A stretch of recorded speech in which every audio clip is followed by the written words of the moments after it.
I was not able to verify this story, but Drama Alert says, remember yesterday when pregnant women were popping Tylenol to protest Trump? One of them has allegedly ended up in the hospital now with liver failure and is not expected to live. So let's see the story here. Again, it might just be someone making this up for attention, but it went quasi-viral, so let's see what they say.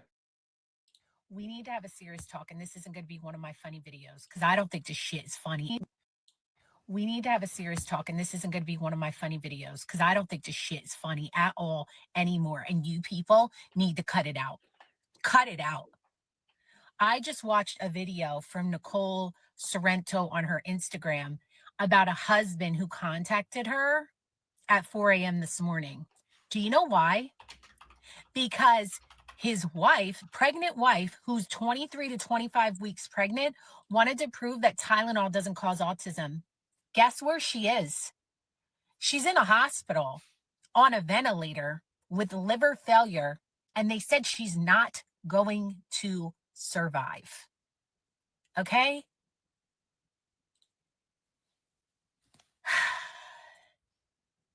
I'm angry. I'm so angry. I'll say too, I'm just checking Nicole Sorrento. There's a million Nicole Sorrento accounts. So it would have been nice if she provided actual, I don't know, proof beyond just saying, trust me, bro. But For someone to be that selfish towards their unborn child. And how stupid. How stupid. Every single one of you who support this, you think it's funny, you're making videos. There's nothing cute, funny. This is dangerous. I think we've grown up in a world where people have been living in a bubble for so long, they think everything is perfectly fine and safe. This is actually the repercussion of living in a world when everything's given to you and you don't have to fight for anything and you don't have any struggles or stress. You create massive issues. This is dangerous. I mean, to think that this is where we've gotten to, right?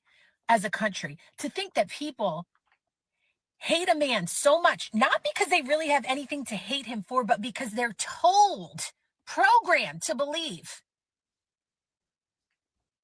Orange Man bad, that you would go to these levels. You know, people joke and they say Trump deranged. Good point, Lee. Good point.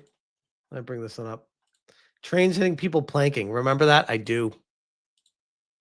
Syndrome. Let me tell you something. I'm telling you, it's real. It should be labeled a real mental illness. Oh, it absolutely is.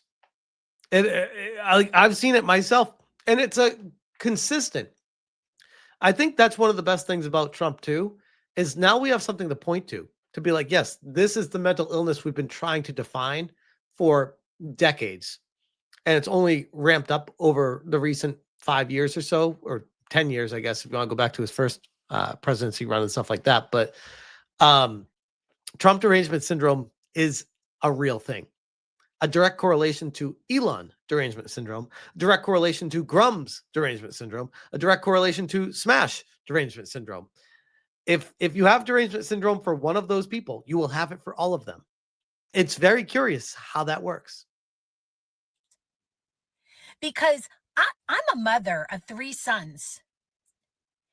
And I'm trying to put myself in the head of somebody. They're not right in that. Who would yeah. do something so stupid and dangerous knowing that they're carrying another life? They don't care. I'm angry. I'm enraged. I have words. I'm at a loss for words.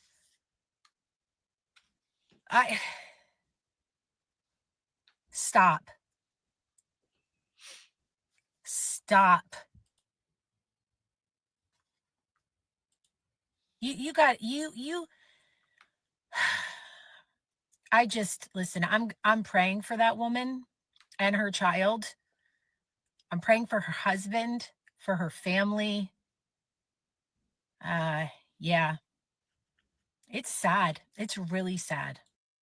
I mean, Darwinism, though, like praying for them to what? Survive it? You think they're going to learn something from it? Auntie Kitty, the original post, a husband shared that his wife, 23 to 25 weeks pregnant, is now on a ventilator with liver failure.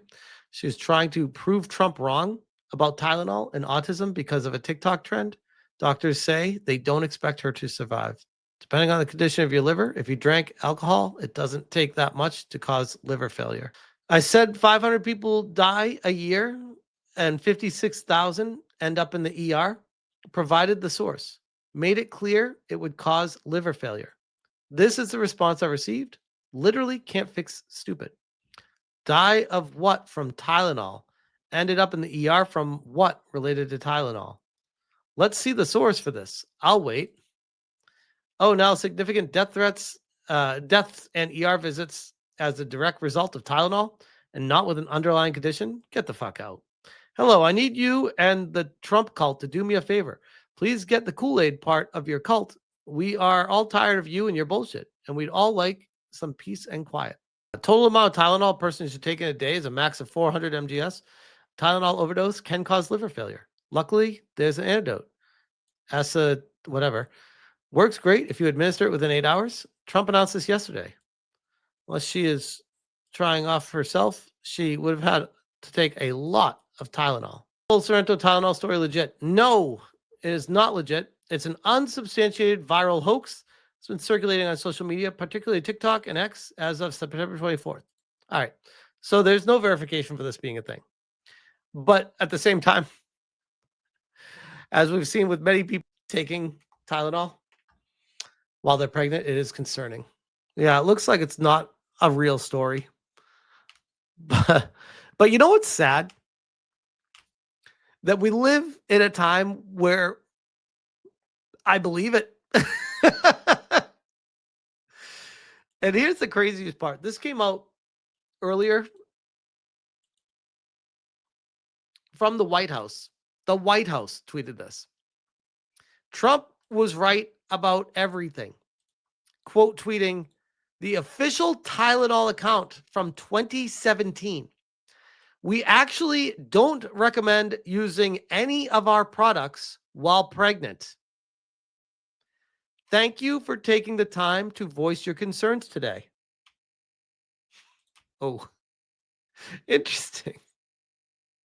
You tell me Phyllis is dangerous? So Tylenol themselves back in 2017 said that. Everyone was jumping on Trump. The doctors, quote unquote doctors, were out there saying, oh, this is bad. Trump doesn't know. He's not a doctor. I went to medical school. It's fine. Why would Tylenol say don't do it while you're pregnant in 2017? Eric Doherty says, Justin, pregnant liberal women double down on Tylenol, state it's their civic duty to take the pill because this administration is a joke, risking autism in their child. Important to note that Tylenol 8 years ago said this isn't recommended. Doing my civic duty as a pregnant woman and taking Tylenol because this administration is a joke. 2013, Reuters. Too much Tylenol in pregnancy could affect development. 2025. Trump links autism to Tylenol and vaccines. Claims not backed by science. Well, which one is it, Reuters? Please make up your mind. I said, you don't hate the media enough. I meme, therefore I am, says you can't make this shit up. CNN then. 2021. Painkillers should be investigated to developing fetuses. 2017, study links acetaminophen in pregnancy to ADHD. 2016, acetaminophen during pregnancy may increase risk of hyperactivity in kids. CNN now. Trump links autism to acetaminophen use during pregnancy, despite decades of evidence that it is safe. Autism Capital says it is almost like Tylenol doesn't want you to use Tylenol when you're pregnant. Congratulations on your upcoming edition. So exciting. It'll be great to touch base real quick since we haven't tested Tylenol to be used during pregnancy. This is in 2019. 2017, we don't actually recommend using any of our products while pregnant. 2017, thanks for the shout out, Carrie. Just make sure you talk to your doctor before taking Tylenol while you're pregnant.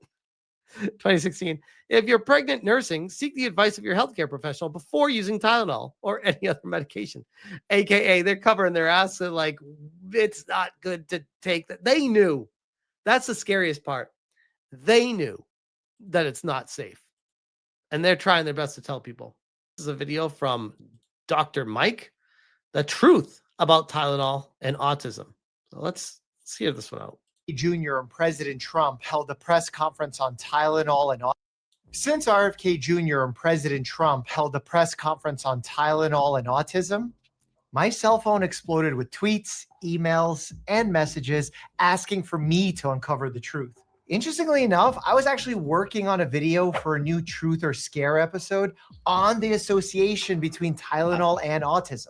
Now, I wanted to come into this video very level-headed, relaxed, just to talk about the facts, cover what was wrong, cover what was right. But this press conference was just so bad. So full of inaccuracies, lies, judgment. It literally depressed me to see how far we've fallen. I've said that the information I don't know if this doctor's, he's got almost 15 million subscribers. I don't know if this video is going to age very well after the tweets from Tylenol themselves came out saying don't take it while you're pregnant. Uh-oh. Present on this channel is not political. It's clinical. But what I really meant was that it isn't partisan. For the last few years, partisan politics have destroyed our credibility as healthcare professionals. Truth and facts have progressively become devalued in comparison to winning. And before your mind goes there, this isn't a left or right thing either. Whether it was President Biden announcing boosters before the CDC and FDA even approved them, or President Trump pushing hydroxychloroquine as a game changer while his own NIH rushed to fact check him. Even Vice President Kamala Harris has played this game, claiming she would not get Trump's vaccine, only to get it several months later. The problem is just universal. And now with this autism press conference, we've sunk to an all-time low. It's no longer political theater, but more like a partisan soap opera. Listening to the words Trump uses in this one single press conference, whether you're liberal or conservative, it's truly abysmal. I don't mean this from a political correctness standpoint. I mean this from a scientific communication standpoint. And by the way, I think I could say that there are certain groups of people that don't take vaccines and don't take any pills that have no autism, Is that a correct statement, by the way? See, Bobby wants to be very careful with what he says, and he should, but I'm not so careful with what I say. Imagine your own doctor repeating those lines to you. This is based on what I feel. Scientific press conferences are not supposed to be about how you feel. It's not even about how experts feel. It's about what the evidence shows and to what level it shows it. Fair. But I'm also balancing this now with the new knowledge of what Tylenol themselves said. I feel like they know something. That's all. I think he's making some good points here, though. Don't get me wrong. I'm not a doctor, but I'm giving my opinion. This literally reminds me of one of those stupid shirts at Spencer's that say, I'm not a doctor, but I'll take a look. This isn't comedy. This is what folks will use to make their health decisions. Some of the press conference is even uncomfortable to listen to. Look, I point out that also, I watched the press conference. If you watch it in full, it's really not that bad. But when you start splicing and cutting out of context, you can make Trump look really bad very easily, as we're seeing here. Political correctness can stifle speech that could perhaps give us a better understanding of reality. In fact, I've even been called fatphobic and have had to defend myself for encouraging weight loss in those who are obese. But the way the president discusses these topics is just gross. Like an Ozempic, or I call it the fat pill or the fat drug. Sometimes it works, I guess, for people. The ones I've seen, it hasn't worked so well. I got a lot of friends, they're fat. They said, yeah, I lost some weight. I said, you don't look it to me. We've blurred the How could you not love this guy? Our president is a fucking comedian. reality between podcast hosts who straddle the line between comedy and politics with a president who makes jokes at the expense of accuracy and others' well-being. Oh no, he was making a joke about people on Ozempic that was still fat. That's different. That was funny. Come on. Come on. But let's get to the science. Throughout this press conference, President Trump repeatedly says, Don't take Tylenol. There's no downside. Don't take it. You'll be uncomfortable. It won't be as easy, maybe, but don't take it. If you're pregnant, don't take Tylenol, and don't give it to the baby after the baby is born.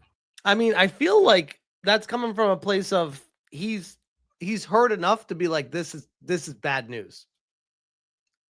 And he is relating to the everyman, or in this case, every woman, to be like, just from what they've told me, to steer fucking clear of this shit. It's really bad.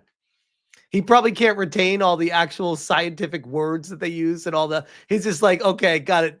Tylenol bad. I got my press conference. I got my talking point. Don't take it. It's bad.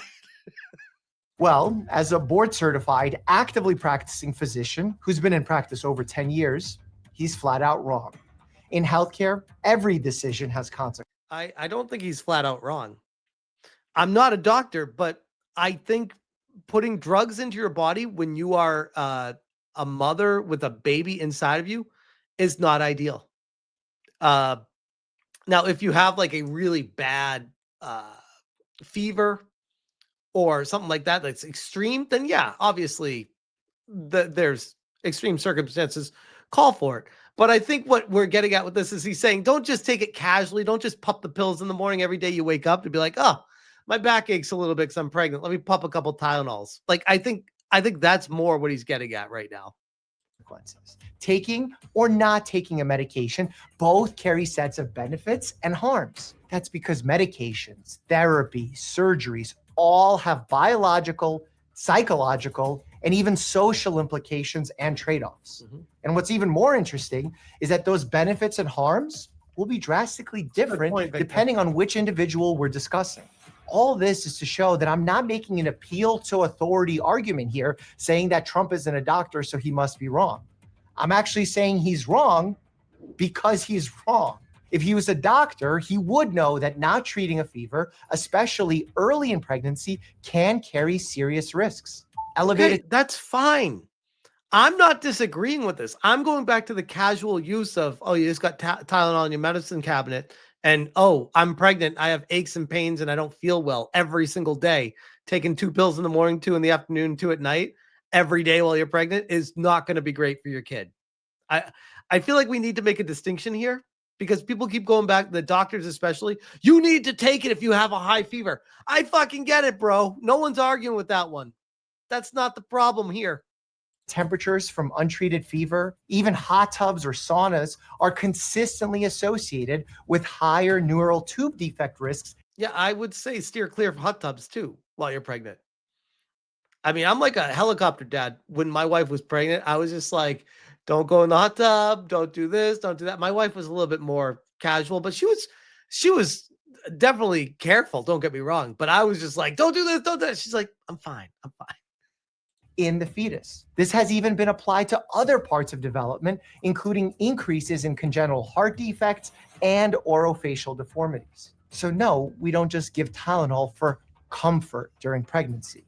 There's no downside other than a mother will have to, as I say, tough it out a little bit. There's no downside to doing this. It's not like, oh, if you do this, you're going to die. There's no downside. His tone about toughening up is not just judgmental, but inaccurate. No, it is. Toughen up. There's a lot of like chicks out there. They're just like, I ache. I'm going to have Tylenol. That's who he's speaking to. I feel like there's a misunderstanding with this doctor of what Trump, who he's talking to and what this doctor is hearing. What's ironic, the topic of lowering fevers is uniquely interesting to me because I've long discussed that we need to decrease this obsession that we have of routinely lowering a fever. So often a patient of mine says, I've been taking Tylenol around the clock to lower and control my fever. But that's not always necessary. A fever could be a good thing, but some can be problematic and are not okay. That's the nuance that's necessary. Trump also proudly highlighted how his team has cracked the code for why autism rates have increased in the US. He blamed it on two things, sort of. And I say sort of because he's not the clearest communicator, especially when it comes to statistics. And you know, we have something else called favored nations where I'm going to be reducing drug prices by 1,000%. Trump implies over and over that Tylenol causes autism. And his director of the FDA quite literally said that on Fox News later that night. Well, I'll tell you, the biggest study was done by Harvard and Mount Sinai. They looked at 27 studies showing an association. There were 4 against it. And they said, based on the overwhelming body of evidence, there was a causal relationship. Those are the exact words of the dean of the Harvard School of Public Health. On the surface, I realize that sounds terrifying. Tylenol is our go-to option for pain and fever in pregnancy because NSAIDs like ibuprofen and aspirin have well-proven risks. It's literally on the safe medication list that I give to my patients in the OB clinic. Here's the interesting twist. Their claim isn't totally made up. I pointed out earlier, I was literally working on a video on this exact subject. For years, researchers have studied the possible links between acetaminophen and autism, ADHD. I just think it's fucked up that there's a doctor being like, it's okay to pump drugs into your body when you're pregnant. I'm like, bro, it's a very disingenuous starting point. That's my issue. You want to have problems with what Trump was saying, you're fine to do that, but he's still taking that. Wait, no, it's fine. Like the whole overall, it's fine to take Tylenol. That's what I'm getting out of this. And I'm like, I don't agree with that. And other developmental conditions. Some of those studies do show associations, and some show biological plausibility, especially in animal models, which means that it is possible that Tylenol may play a role in autism development. But when someone like RFK Jr. cherry picks that data to support his pre-made conclusion, it can be sold to sound very convincing. I would love to ask this doctor here what he thinks about Tylenol them fucking selves tweeting out, do not take Tylenol while you're pregnant. Would that change his mind at all? Or would he find a way to rationalize that too? Because that one tweet kind of shoots to shit his entire defense here. That's the big problem here. The data should lead to the story. But if you already know the story, you made it up in your head, you're not doing the science. You're doing marketing, or in this case, politics. Consistently, this administration misses the cornerstone of scientific research. Correlation does not equal causation. There's a lot to unpack. Holy shit, look at how heavy that seagull is. Yes, I'm joking. In many of these studies, there's many variables and confounders at play. Just think about it. Who takes Tylenol? Those who have fevers or pain, basically people who are sick. Perhaps the association of sickness is stronger than the association of Tylenol use. Did RFK Jr. bother to even check? Anyway, let's zoom out and look at some real information. In 2021, over 90 scientists signed a statement that pregnant women should be cautious with Tylenol. Not to stop it, not to ban it, just to be cautious. Which really, I feel like that should always be the case with medications. Fast forward, the biggest study came out this year in Sweden, not in the US, looking at over 2 million children. When they compared siblings, one who was exposed to Tylenol, one not, boom, no increased autism risk. I mean, one individual unique situation means that it's not. That's really powerful because siblings share genetics, environment, and parental health habits. So if Tylenol was truly to blame, you'd expect a signal there. No, you wouldn't. Every individual has different DNA. Yes, they share a lot of DNA, but every individual is different. When did the mother take it? Did she take it on an empty stomach? Did she take more in the morning, in the afternoon, and night? And there was a massive impact. And then there wasn't. Like, there's so many like variables that you can't just take one. Oh, it wasn't. Oh, there was one on it. What are we doing here? That's his argument. Like that, Trump had a better argument than this guy did. Big studies since then, same story. Maybe a slight association, but when you control for confounders like Hey, genetics, maybe it did make sense, but we're gonna avoid those ones because I got a point to make. illnesses, and environmental exposures, it mostly evaporates. How about the fact that the use of Tylenol during pregnancy has gone down or stayed stagnant in recent decades, yet autism rates continue to grow? Less Tylenol, more autism. Doesn't make sense. Translation, the Tylenol autism link. I would cast doubt on that statement you just made. The use of Tylenol has gone down or stayed stagnant based off of what chart are you reading? If my wife was popping Tylenol, it's an over-the-counter drug. She would go to the store and buy it. Doctors just casually said it's been safe for the past decade and a half. They wouldn't report that. They wouldn't even tell their doctor. They would just take Tylenol because they just assume it's safe. So how would you have an accurate stat to say that it's gone down or stayed stagnant when the general accepted use of Tylenol has been, it's fine. I don't even need, this is the one medicine that you don't even need to talk to a doctor about. Is not proven. Now, here's where I get frustrated. Trump, RFK Jr., and the rest of the administration presented this like a settled fact when it's obviously not. Even the author from the Harvard School of Public Health. Again, go back to what did Tylenol say themselves? Why would they say don't take it while you're pregnant if they weren't worried themselves? Who was misquoted, by the way, by Dr. McCary, clearly said further research is needed to confirm the association and determine causality. He sent that in his message to Trump's team before the press conference. Now, there's a world of a difference between there might be a risk here that's worth studying and this definitively causes autism. When you nix nuance and mix that messaging with partisan politics, people lose trust in us, actual doctors. Bro, I definitely would not trust you. just from this video, I was like, bro. It also pushes some to avoid Tylenol when they really need it. Will people actually get hurt as a result of this press conference? Sure. I actually don't think that's unreasonable to expect. Truly, this is part of a bigger. So now Tylenol is preventing people from getting hurt? I don't know about that. Could it bring down fevers? Maybe. But this is coming from the same doctor that just earlier in this video said that some fevers are good and that you shouldn't take medication to take them down. So which one is it? Pattern. RFK Jr. and other politicians have built their careers on overstating scientific uncertainty, especially with autism. First vaccines, now Tylenol. Same playbook. Highlight just enough data to sound convincing, then exaggerate the conclusions. So what you're doing with this video. And Trump, well, he's seizing on that to look. Sergeant Davis says it does bring down fevers. He explained that. No, I know he said that, but he also said that some fevers are good to have for your body to learn to naturally take it down.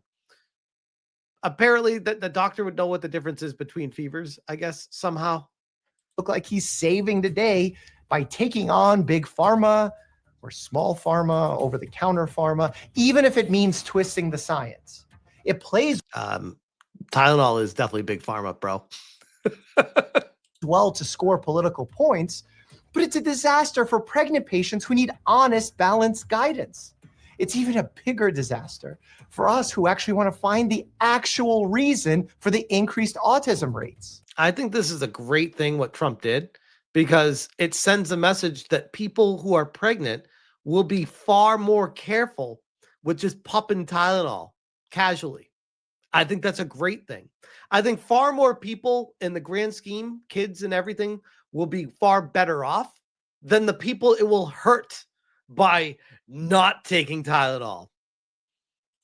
RFK. But notice how he doesn't say that part. He just says, yes, people will be hurt by this. What about the people that are saved by it or healthier from it? Earlier this year said he'd find the cause of autism by September. And when he obviously didn't find it, he just chose an explanation. I know he's a doctor. That might fit. So if you're watching this and you're pregnant or planning to be, what do? First, stay alert, not anxious. Nothing in the newest research proves Tylenol causes autism. And if it does, I promise I'll be there to make that announcement. Second, Do you know how that's how stupid that makes him sound? Hey, you're pregnant. Nothing in the research shows that it causes autism. So go ahead and have that Tylenol. And if that data changes, you're fucked. keep using the rule we've always relied on. Lowest dose, shortest duration, only when the benefits outweigh the harms. And I think that is, honestly, maybe Trump could have been a little bit smoother with his words. That was the vibe that I got from what he said, was don't just be addicted to Tylenol for your back pain in the morning because you're pregnant. That was the vibe that I got from it. Clearly, he could have done a better job verbalizing that, but this is Trump we're talking about. Is why it pisses so many people off, because there's nuance in what he says, and they're like, no, you need to say it exactly the right way. Third, if you have questions, don't hesitate to talk to your family medicine or OB doctor, because the proven risks of untreated fever, migraines, or severe pain can outweigh the theoretical. Exactly, Sergeant Sapient. I got that vibe because I know Trump is hyperbolic. Exactly. And the people that don't like Trump or don't understand Trump will take him like literally and get really angry. And I think that kind of explains where the hate comes from for him. Risks of Tylenol. Science certainly evolves, but right now, the balance of evidence, even the author of the study used by RFK Jr., says Tylenol is safe enough for occasional use in pregnancy when necessary. The association truly becomes strongest. That doesn't fill me with a lot of confidence. It's safe enough for occasional use. I mean, if I was a pregnant woman, I'd hear that and be like, I don't really want to take that. After 4 weeks or even longer of use, Trump and RFK took a complicated, unsettled area of research and oversimplified it into a scary narrative for their own benefit. That's not helping anyone. If you want a deeper look into who RFK Jr. really is, click here, as I'm sure it'll give you a sense of how these narratives keep repeating themselves. For now, stay informed, stay skeptical, and as always, stay happy and healthy. They used to put heroin and coke and cough syrup, right? And those kids turned out okay, right? I almost think heroin and cocaine and cough syrup is probably safer than whatever the fuck's acetaminophen and Tylenol. At least those drugs are kind of natural.